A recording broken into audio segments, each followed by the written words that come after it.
não se distrai, deixa o Senhor falar. Aleluia.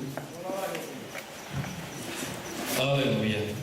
Salve a querida igreja com a graça e a paz do nosso Deus, amém? É uma satisfação muito grande nós estarmos aqui nesta madrugada, louvando e engrandecendo o nome do Senhor Jesus Cristo.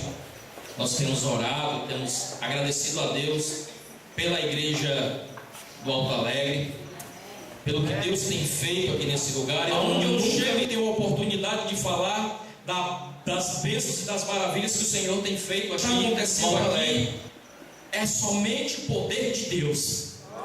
Pessoas que nessa região, que vocês têm visto entrar aqui, com os olhos de vocês, e têm dito com os lábios, jamais pensei que essa pessoa fosse entrar aqui. Meu irmão, isso é pouco diante do que Deus vai fazer nesse lugar.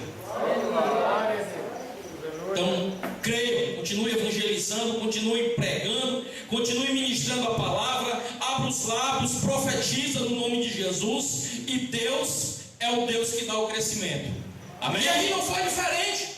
Aqueles homens que estavam junto com Caleb, junto ali com Josué, homens que estavam na caminhada, homens que estavam ali fora, juntos. Agora esses homens, eles começam a declarar que eles não podem avançar, que eles não podem ir adiante, eles não podem mais fazer nada, não podem conquistar a terra, porque nela tem gigante. Muitos de nós nos encontramos também nessa situação.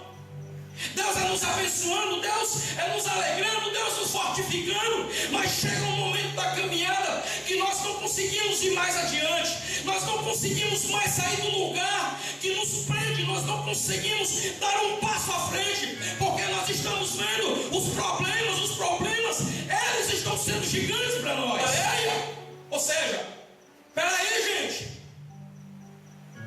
vamos à frente, nós vamos conquistar. Aleluia!